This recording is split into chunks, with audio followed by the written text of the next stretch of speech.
Game of Thrones, Season 7, Episode 6. This is our recap. We've just watched it with you. I think it's the first one I've done with Anna this year. God bless.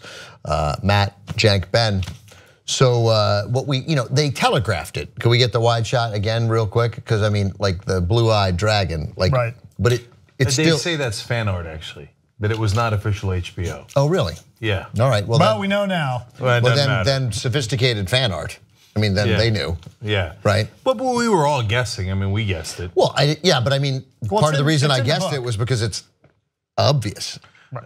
It's in the book? No. Yeah, right. He hasn't written those books. He hasn't written those books, yeah. Right, that's what I thought. So a lot, obviously, to take in. I just want to point out that none of you other bastards are dressed to go north of the wall. I mean, I came prepared. I mean, Jesus, Anna would be dead in like 25 seconds. I'd be dead in 25 seconds if I was dressed like you. Yeah, well. As we were watching the show and they're walking around up north, I turned to you guys, it was like $5 since they run into John. Oh, totally. Right. John Idarola. Yeah. Anna and I both brought our hounds. Yes.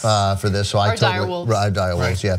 So okay, so where shall we begin? Let me just say real quick that as a kind of a tease of this review, that there are parts I loved, of course, but some parts that I was really disappointed in, and this is starting to become a little un-Games of Thrones-y, and now it's getting significant. Well, let's talk about some of those in general, and then we'll get into some specifics, because what's happened, obviously, as happens with many shows, especially adventure shows like this, especially shows built on action, is that you get near the end and you have to get the action going. You have to get to the end, and even though they have arguably a lot of time, we made that joke in the first recap. You were like, "There's no time," 6 episodes. I'm like, it's 13 hours, so it's like 6.5 movies. Right. Like you'd think you could get there. But this is the show that's shown us road shows, right? That's right. Like the Brienne and Pod on the road show, and that's Brienne and who and we've had Arya and the Hound, and like just these long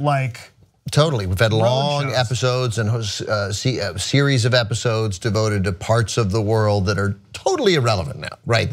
So anyway, they are clearly accelerating the pace here. I mean, I've had issues with, like for example, early this season, with all of a sudden the Euron just showing up and encountering them. But see, I now believe that there was a spy. There had to be. You could argue there's a reason for that. Somebody, I don't know, maybe that's never coming, but somebody tipped them off as to where they'd be. Then, okay, that starts to make sense. But just like, as we've always said, when they need a raven to get information quickly to somebody, it happens quickly. When somebody needs not to have information, they don't have it. And there's really no logical rhyme or reason to that. It's totally driven by their way of telling the story. So here we are with Jon, and the Magnificent Seven is beyond the wall. And I mean, seems like they've been going for days. Who knows? We haven't, I guess, seen a night, so maybe it's just one day. They're trapped on this little island. They have Gendry. He like other Podrick, run back. Gendry, who is apparently the Flash. Right, totally. Right, like runs all the way back.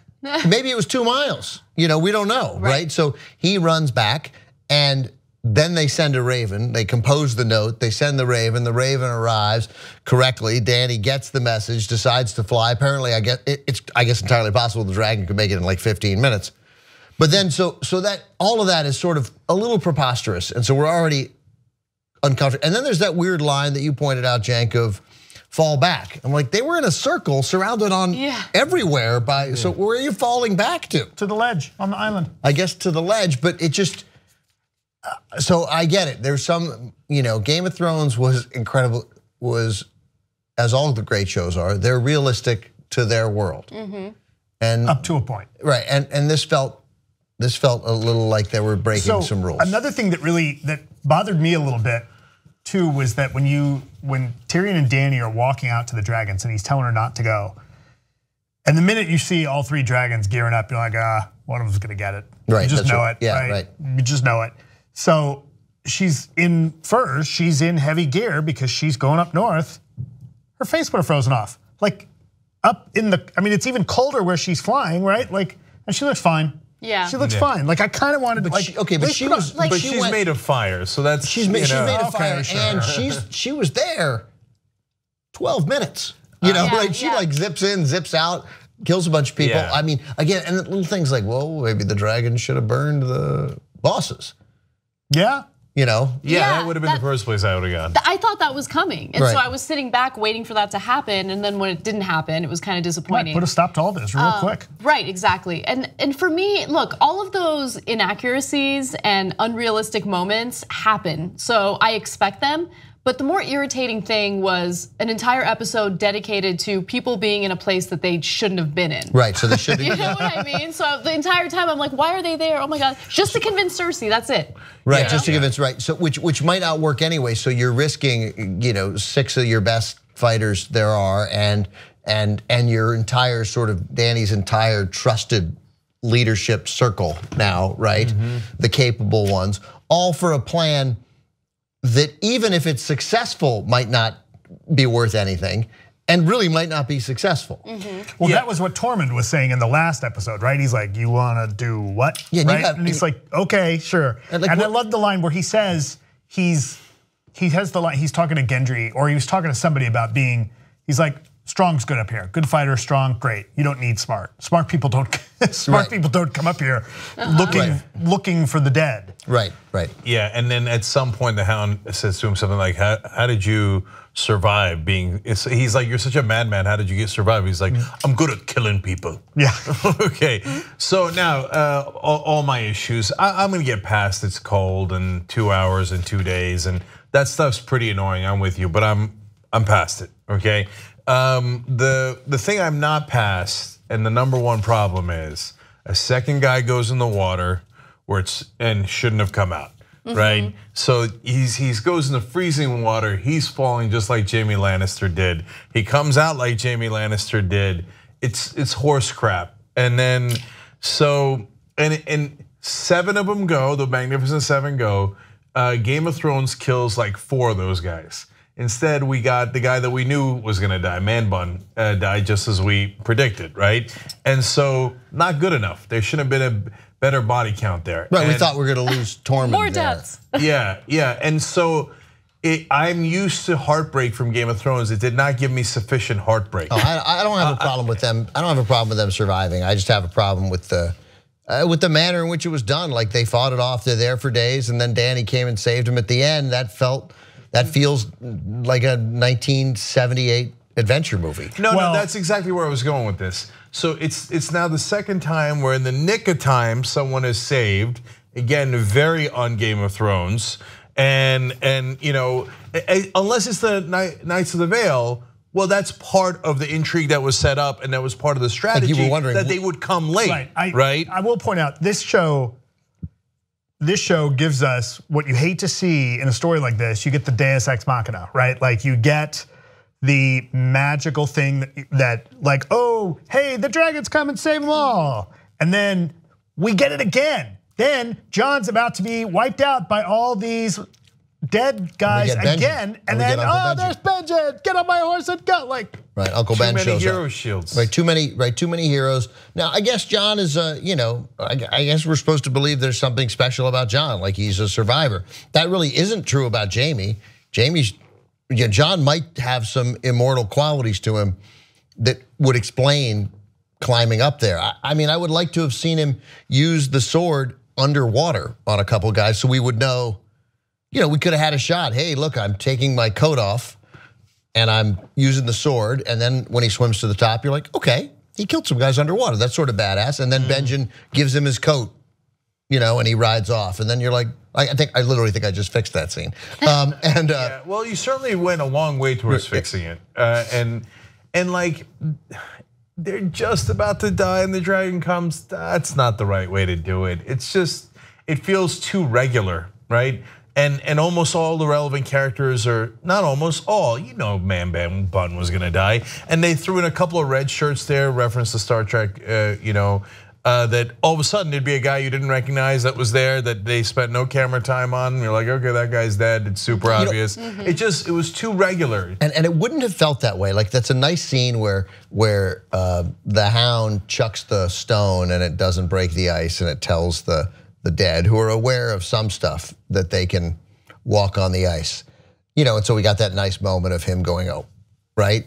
Now, if the dragon had literally showed up then, just as they start to come, I think we would all been like, fantastic, it worked out, right? Yeah. But instead, they got to give us these 6 guys or 5 guys at that point, killing a bunch of dead. It's actually not that interesting. Like, there are great fights in this, and I'm all for them. That one felt like, I don't need to see that. Because I don't like zombies, period, right? Right. So, and now killing a bunch of zombies in a row is so uninteresting. Yes. Killing zombies has always been uninteresting, right? So it's when you have the Hound versus the Mountain versus the Viper, when it's 2 humans filled with their foibles, their strengths and weaknesses, and you root for one against the other, etc.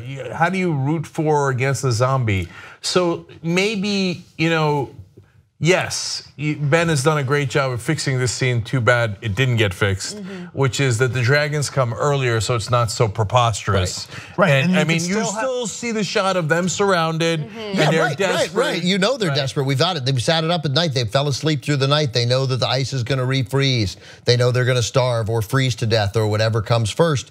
And then all of a sudden that ice thing, and they're like, oh, and then both the dragons come. We'd be like, we wouldn't be having this conversation. And the ice spear can still cure. Everything can happen the exact same way from that point. I don't know if it's because they're prepping for the final season of Game of Thrones, but I wouldn't have gone along with this storyline. So what I mean by that is, I wouldn't have, spent so much time on them trying to capture a dead person or dead thing to convince Cersei. I would have come up with some clever plan where they capture a walker with some sort of device that they've created. They convince Cersei, and then I would move along to another, storyline that makes more sense and is more action-packed and believable. Like the fact that they were there and they went so deep. There's such a huge risk. It was so ridiculous and unbelievable, and it wasn't an interesting storyline to me. It was an irritating storyline. Yeah, as far as whether the storyline is cool, that's a different conversation and an interesting one. But my frustration here is not with the plot line and not with the writers, but with what's happening in Westeros. In that Tyrion, who is supposed to be a very smart guy, keeps coming up with dumb ass plans that everyone is agreeing to.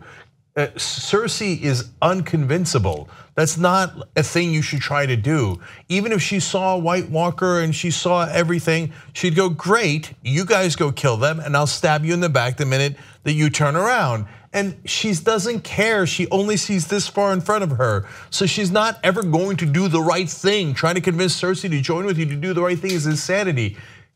So I've been saying from day 1 of this season, you should have Seth Greened her from the first minute. Give me the gun, I'll shoot her, right? If they had went, they don't have guns in this show. Yeah, okay. If they had went and burned down her house, literally, King's Landing, whatever. No, we're not having this argument again. No, we're here for an hour last time. Okay, so my point is that they would have saved Dorne. They would have saved the High Garden. Can't believe it. And they wouldn't have, they didn't need to. Then they wouldn't have had to go into this. They would have saved more people. They would have been more certitude of winning. Kill Cersei and Littlefinger, you have 1,000 times better chance of uniting everyone else against the White Walkers. I leave Littlefinger out because his whole point is that that he's so good at what he does. Bob, enough. He's so good at this that you might not know his motivations. Cersei's motivations are crystal clear to everybody and have been for some time. Yeah, so I think that Littlefinger, they don't know enough about. I hear you. I'm just saying, we know Littlefinger. Only some of them know Littlefinger. Right. Yes, Cersei. Yeah, give me the gun. I'll do it. Right. Give me the dragon. I'll do it. Yeah. They should know better than to try to negotiate with Cersei. And now they have another cockamamie plan where they're all going to go meet with her. I wouldn't go within 1,000 miles of Cersei in person. The only way she can beat you is if you show up like a knucklehead right next to her. Well, as we learned from the coming up, it would appear that at least the argument was like, okay, we'll go meet Cersei, but we're going with our army. Yeah. I would never, ever risk it. There's just, Tyrion is worried about Daenerys going to pass the wall with the dragons. And what if we lose you? Then we'll have nothing left. Cersei's more dangerous than the White Walkers in a sense. Theoretically, that was at least allegedly taken care of by the conversation with Tyrion and Dany, where he says, "Look, man, I've convinced Jaime," and we know that that's true. So Jaime theoretically will do whatever he can do to control that Cersei may be rendered slightly powerless at that moment if she says to the, we will attack them, and Jaime's like, no, we're actually gonna meet with them. I promise that, and the army's gonna stand down. But it's none of this plan makes sense. Kill Cersei, kill Cersei. Don't mess around. It's when you mess around. One, in real life, it's a bad idea. In Game of Thrones, it's a quadruply bad idea. So anyway, but convincing her is so dumb, and I can't believe Tyrion thinks that. So I think that, and I think really the core of my frustration is that character wouldn't think that. He is smarter than that, and so this is to make the fight more interesting because she came with such an overwhelming army that it was uninteresting, right? Of course she's gonna win unless all this stuff happens, and in order for this stuff to happen, they have to do stupid stuff, which is what they've been doing. Right, and going beyond the wall with the Magnificent Seven just to convince Cersei, like the worst plan ever. Now there's like a white flyer dragon that's like coming for them. You know what I mean? So I mean that balances things out, and it might make things a little more interesting and more competitive moving forward. But I wouldn't have gone in that direction. I just got to know for the record real quick that Anna just thereby becomes the first person to ever use white flyer instead of white walker, and so let the record note that in the first Game person of Thrones lore, and the first person to use Game of the Thrones in the Game of the Thrones. Game of the Throne. The Game of the Throne. The Game of the Throne. So it's all that feels like a flaw, and my concern is that. Same as it's going to be, I think the same as yours then, Cenk, is that if this ends up being just a story of the people versus the walkers, it's just way less interesting than the story of Cersei versus Dany and who will control things. And I guess that's where we're headed. But defeating a zombie, everybody unifying to defeat a zombie army. Because as the phrase that you came up with, Vims, that is now Vilms, violence, intrigue, mystery, lines, and sex. Well, I don't think I spelled it right, but anyway. Yeah, like films. Right, like films. You spelled Vimmels. I spelled Vimmels, right. So in Vilms, violence, intrigue, lines, mystery, sex. There is no intrigue, there is no mystery, there is no sex with the. Yeah, there's only violence. There's only violence. And a little bit of mystery, but the main ingredient. But there's not real mystery. There's not like who's going to win? Who's going to win? Right. Yeah. But the most important thing is gone. Intrigue. There's no intrigue with zombies. And there's no lines. Zombies don't plot. Yeah, the White Knight or whatever. The White Flyer, I think he's called. No, the White Pilot. Well, there's some intrigue. There's some intrigue, right? Let's be clear. There's some because the generals, the White Walkers themselves, are plotting. Well, but there's also intrigue in the sense that things are going to go disastrously wrong at Winterfell, right? And so Jon's base, like that's going to dissipate because something's going to go terribly wrong between Arya and Sansa, and I think that whole Northern Kingdom will fall apart. Right? No, I love that intrigue. I'm not saying the show doesn't have intrigue. I'm just saying you can't have intrigue with zombies. Right. There's very little zombie intrigue. There's no calculating back and forth, except for the Night King, who I called the White Knight a second ago. So he's plotting. I get it. There's a tiny bit of intrigue, and there's certainly no lines, and they don't talk. Right? And to give this episode credit, filled with great lines in the beginning when they're all walking. Although even there was a thing used from movies and TV that annoyed me. It was so subtle, and now I'm bordering on being a dick if not having gone past the wall on that. Which is like they walk. When they get to an important part, they stop. Like they use that as a vehicle, as a way of doing it in movies, TV shows, and soap operas. So like they would. So when the two characters. What soaps are you watching? I know, right? Well, there was the Earth freezing actually in General Hospital. Okay. Okay, so it does actually tie in. Carradines with them. Anyway, so the Hound talking to Tormund, and they'll go, stop, and then have a more thoughtful conversation, go. The Armenian dude and Jon Snow, same thing. They did it like 3-4 times. I'm like, yeah, stop. What do you with the I don't understand. They stop what? They mean they stop walking? Yeah, it's like when in a soap opera when someone talks to someone that's behind them. And you're like, nobody does that in real life. Do you see what I'm saying? The camera shoots this way. You want it all to be the Aaron Sorkin walk and talk. Yeah, it just felt regular, and that's like I said, it's a tiny thing that made it feel more regular. That is nonsense. I mean, they're walking. They got to stop at some point. Yeah. All right. Anyway, it's not important. I definitely grant you that. So, but you had the lines because the lines were great. I don't give two shits about wildings. It's gingers I hate. That was a good one. You think she wants to come up? So you're talking about Brienne. It was like, you think she wants to come carve you up and eat your liver? Yeah, you seen the? No, it's the look. He says, yeah, the one that looks at you like she's gonna carve you up and eat your liver. Oh, you know her. And he goes, you do know her. He's like, yeah, that's the look. That's the one I like. Yeah, the Tormund's funny. Yeah, I know. That's why they should have killed him. He almost goes out like Robert Shaw. What's the point of serving a god if no one understands what he wants? Yeah, I mean, what a great line. Other than like, I love the lines that are like, Zinger, I love it. Oh, so you do know her. I love stuff like that. But when they make a line that makes you go, I'll write that one down. And I mean, you tell me. I mean, I'm agnostic. If you're religious out there, I love your brothers and sisters. I say it every time. Some of the best people on earth are religious. Some of my best friends are religious.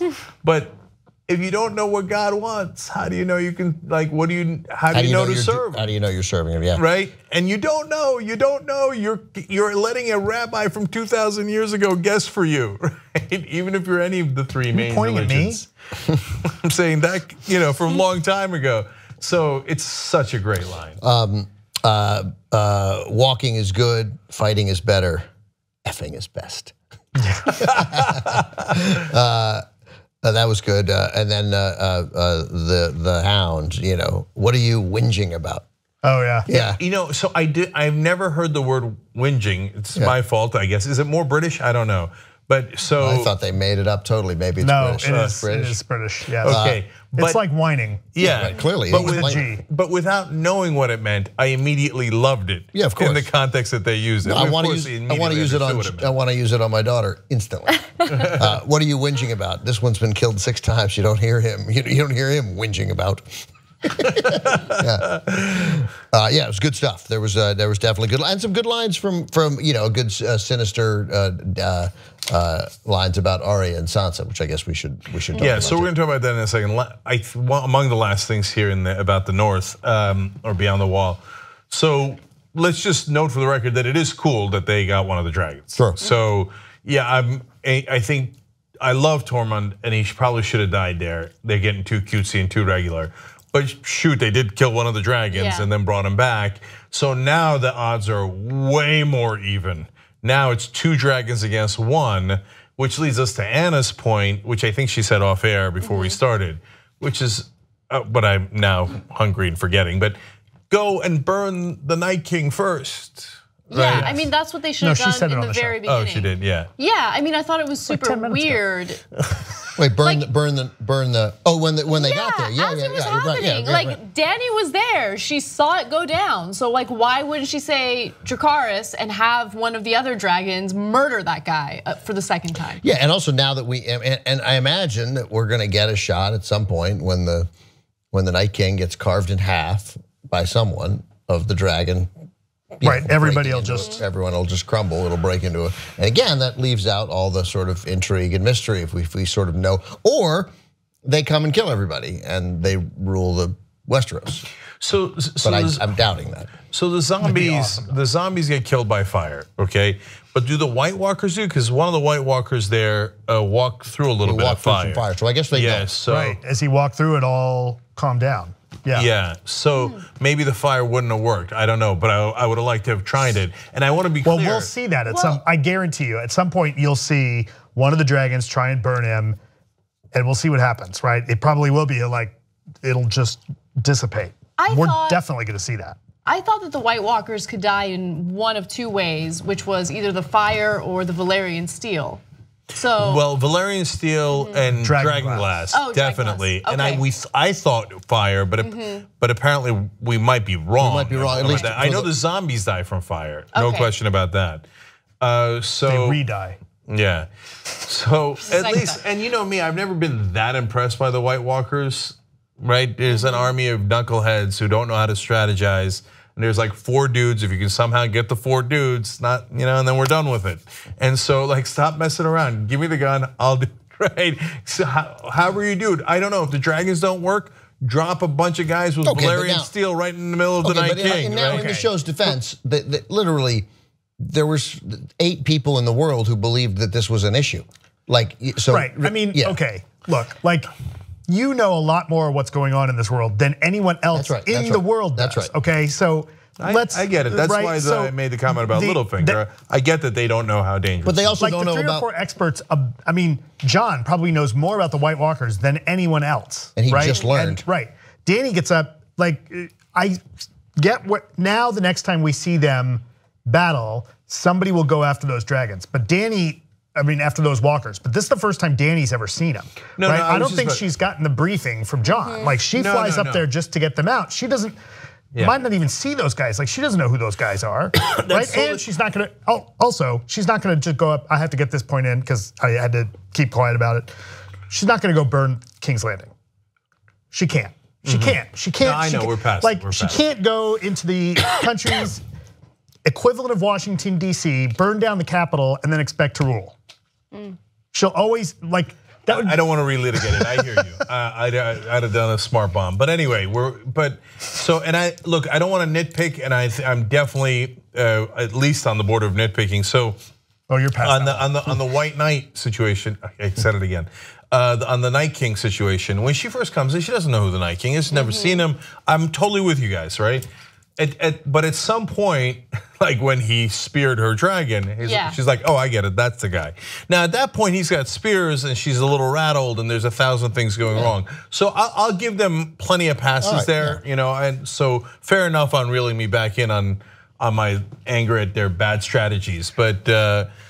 But it's still frustrating. Like, the guy who was the most frustrating actually in that scene is Jon Snow. Get on the goddamn dragon. What do you keep going away from the dragon, fighting 2-3 more zombies for? He's such an idiot sometimes. I mean, what Daenerys had said earlier on in the episode was foreshadowing, where she said, these guys, they want to act like heroes. I'm obviously paraphrasing, I don't remember her exact quote.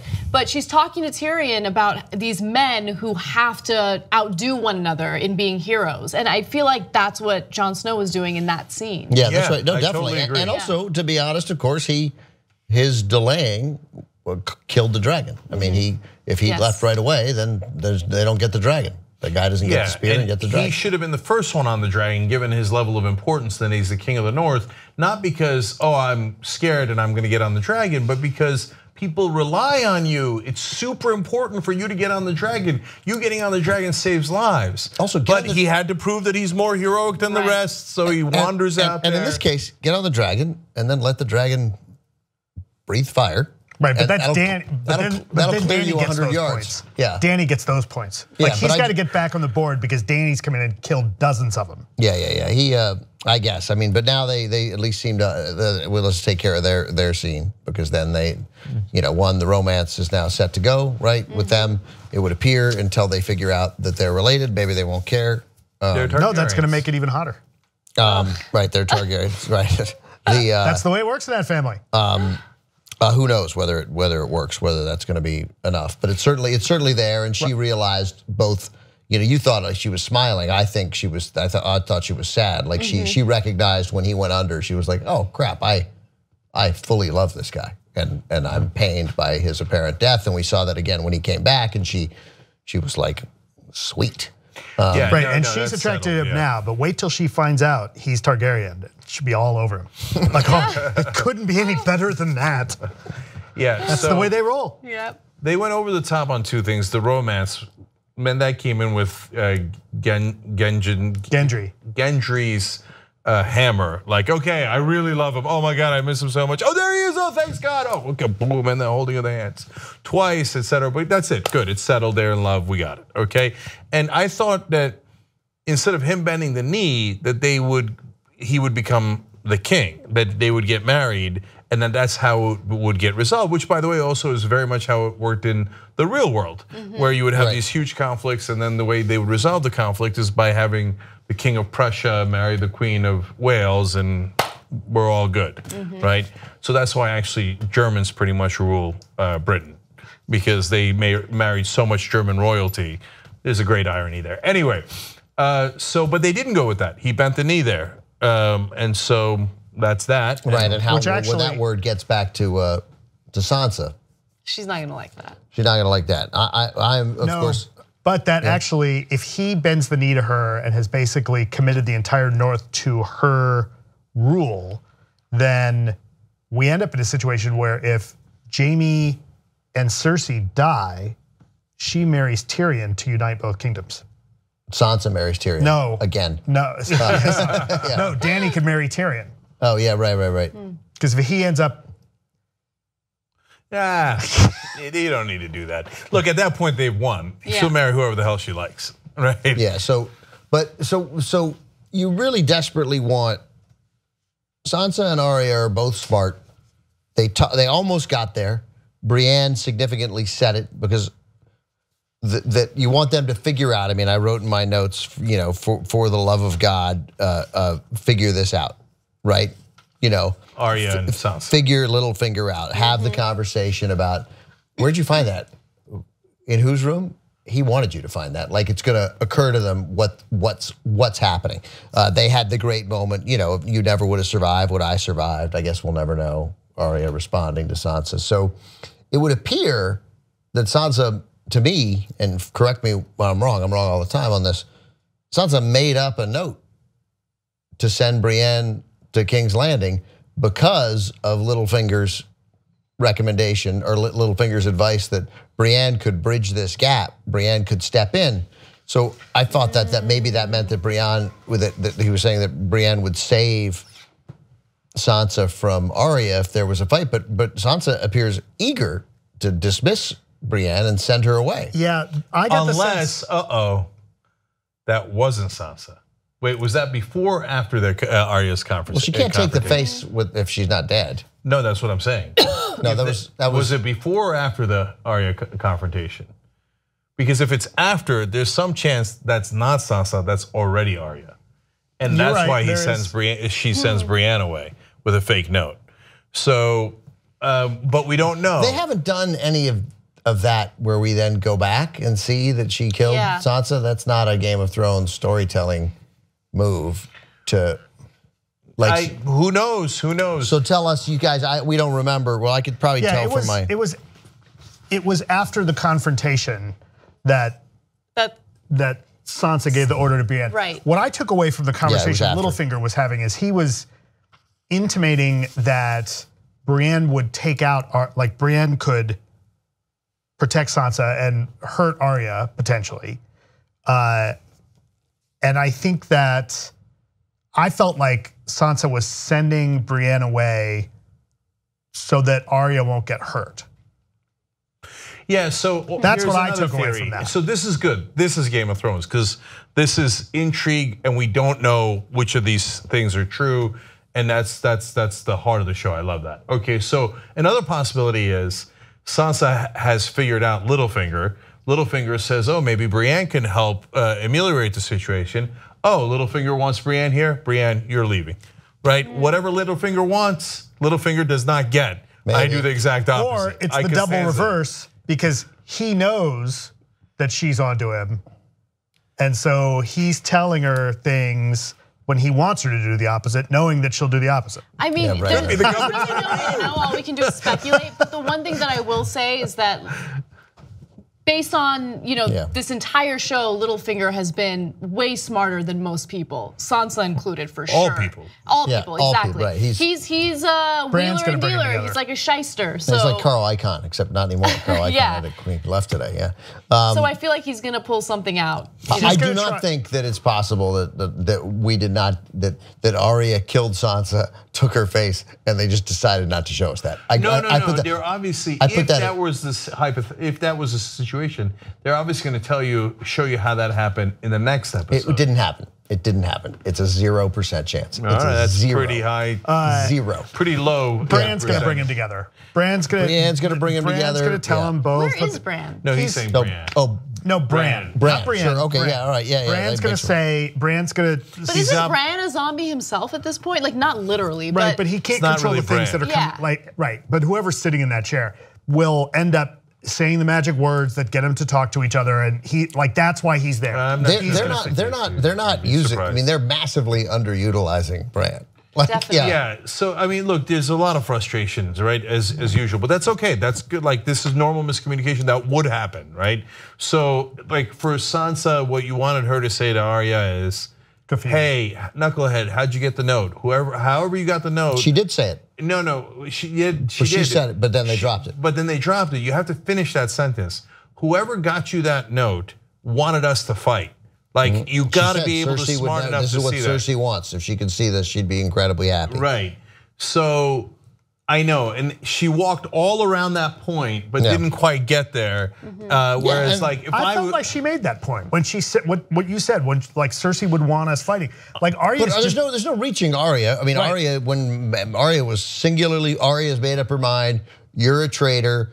No cool member of the family would ever have sent that note. I knew you. All you wanted to do was power. You're a power-hungry broad, and this is all you've ever wanted. Arya has and Sansa made calls up her mind. out like, "Well, what'd you do when you were sitting in the crowd? You didn't do anything." That was a really good volley by Sansa. Yeah. That was a nice. She is a laser-guided missile, Arya. I was training. I went off to train. And then saying I suffered things while you were training that you couldn't possibly have survived. Right. And she's right.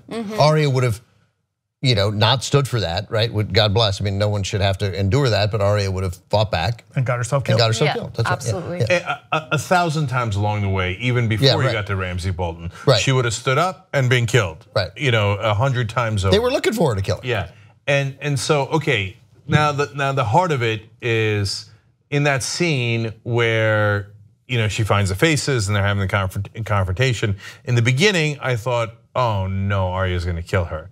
And then by the time she said, I could kill you, if you guys noticed when we were covering it live, I was like, oh, thank God she's not gonna kill her. Right. Because she would have just done it. Right. The minute she says that means she's not gonna do it. You don't have to keep those in at least water or vinegar or anything. They're just in your valise. Yeah. And like a Halloween mask. Right, totally, yeah. I mean, they're fine, they don't decay. You're like, all right, I got some news for you. I mean, you have a lovely briefcase, buddy. It stinks, Yeah, it kind of takes the romance out of it. It just looks like a Halloween mask. She's got one of Trump there. Yeah. I don't mean anything political or physical about it, okay? It's not a Kathy Griffin moment. No, it was a Halloween mask moment. That's right. So she didn't kill her.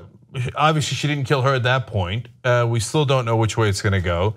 And God damn it, if Arya kills her, that could lead to the I don't North think there's no way. splintering. I just don't think if Arya genuinely wanted to kill her, she would have taken that opportunity.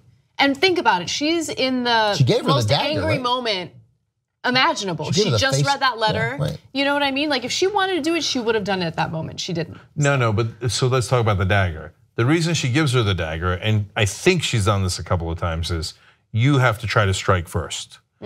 So, and I'm not going to kill you. You're defenseless here. And you're my sister. I'm not going to kill you in this one. But here's the dagger. So you know my intentions. Come for me. Then I'll feel perfectly justified. So there's no chance that note for Brienne was real. I mean, who sent it? We didn't hear anybody send it. So who wants her in King's Landing? For what purpose are they asking for Sansa to come to King's Landing? Of course she won't come.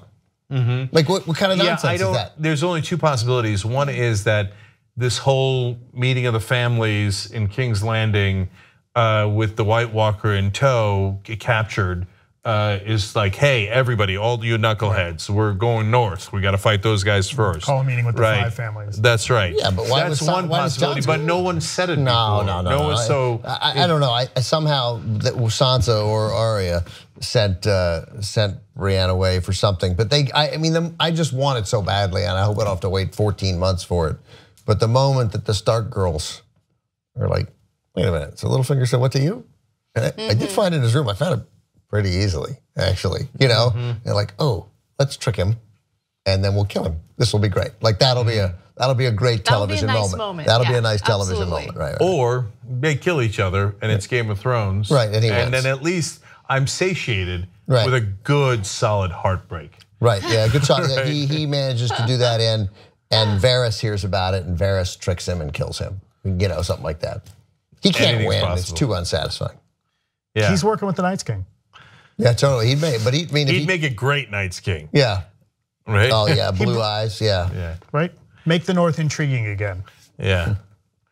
So, to me, what happens between Arya and Sansa is 1,000 times more interesting than what happens beyond the wall. Agreed. So yeah, you don't see the White Walkers plotting against each other.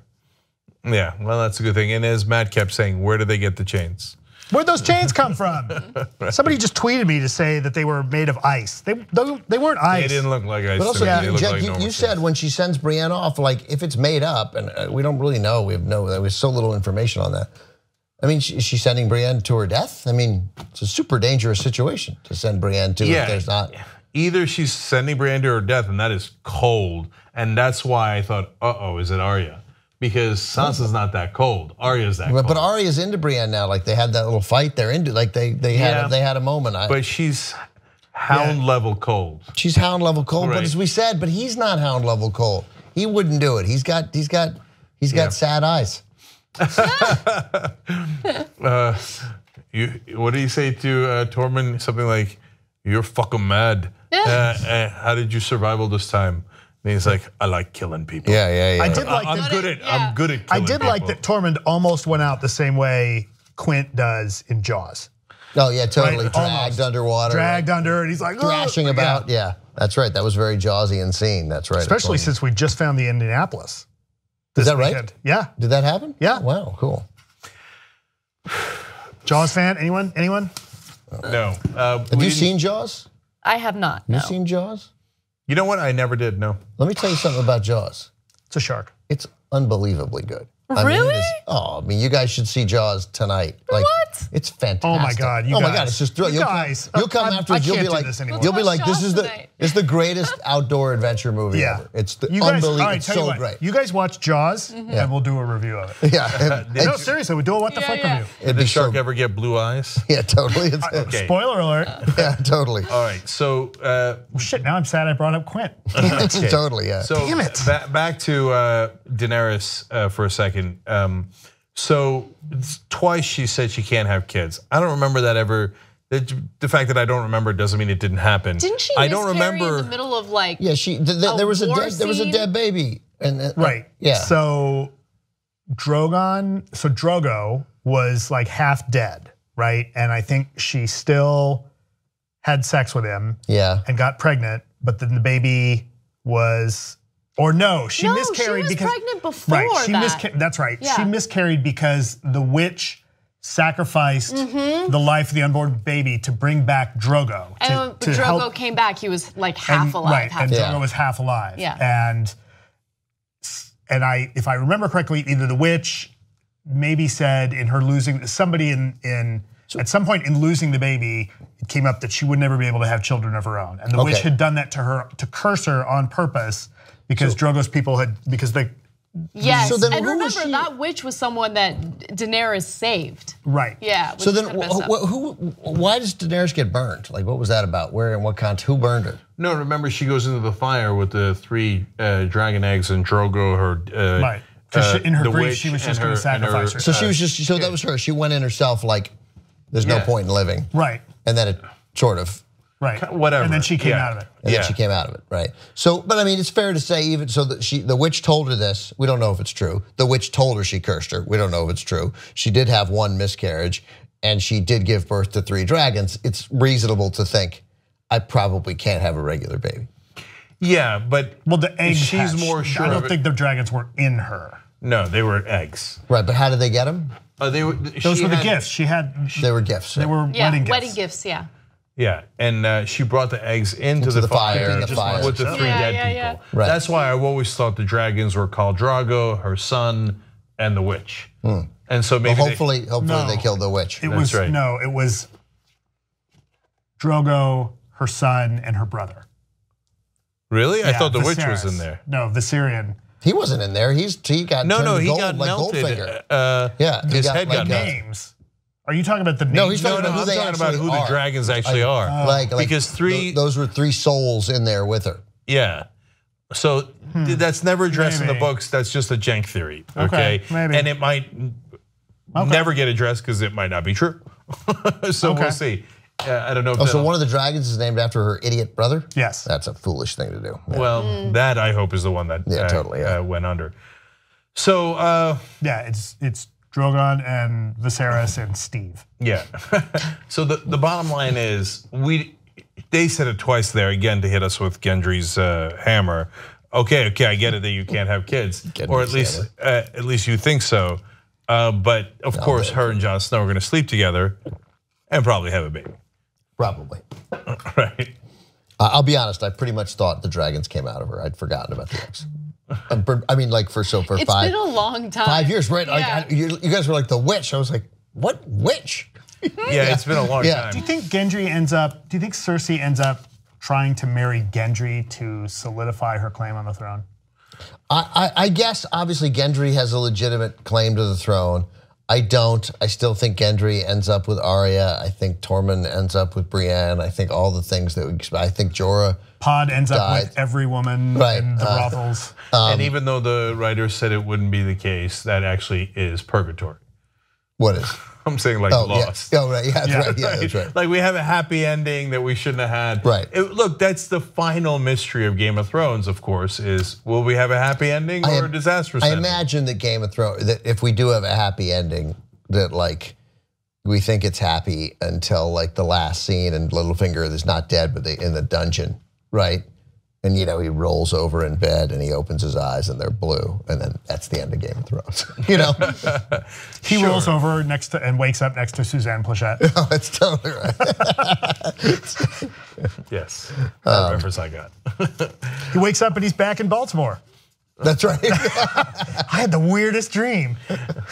That's right. You know what? Let's go ahead. Let's have Amsterdam. Let's set it up a little drug-free. Where drugs are free. All right. So I think we got everything. I mean, there was really only 2 storylines beyond the wall, and then Sansa and Arya. Yeah. All right. And look, at least in some of the seasons lately, I think the last one, the best episode was actually the last, not the second to last. Yeah, it's not always. So this was certainly a big. This was a big giant episode. This was like typically episode 9 is the best episode, but we ain't got. That's right. We don't have episode 9, right? Yeah. And so this feels like the one where they had the same exact thing, where they went north of the wall and they had the battle of the Hearth or whatever it is. Hardhome. Thank you. So this was Battle of Hardhome, and then a lot of stuff happened in the next. Yeah. So this was a long episode. I hope next week's is long too. I unfortunately won't be here next week, so I can't have this fascinating conversation afterwards. But yeah. But it's going to be good. First of all, we'll have a review obviously next week, and then we might even, since it's the last episode of this season, like maybe do some mobile lives as reviews as well, if we're in different parts of the country, which we might be. So definitely watch the regular review though. We will be back for next week. Some of us will. So the cool kids are here. Right. And that's it. We got one left, and then wait a whole other year. Do we know when season 8 comes? 2023. It'll feel like it. Yeah, we don't even know when it's been. They're gonna wait till the book's out. This was particularly long because, in part, they at least said they wanted to wait until there was actual snow on the ground for what they needed to shoot. So climate change is affecting Game of Thrones. That's right, our television viewing habits. Yeah, but you would hope that they're back. But I mean, again, our best hope really is next summer. Not going to be January, so we're looking at maybe the spring, I suppose. So spring is coming. Yeah. All right, but anyway, at least one more next week. But even though I'm not going to be here for it, I'll watch it. I will tune in. Oh, you will? I'll Okay, wow. I'll view the episode. And Bob's excited. Bob's excited. All right, guys. And stick around. We'll have another video posted here where we analyze the coming attractions. The trailer next week's coming up on Game of Thrones. Check that out too. We'll see you next week.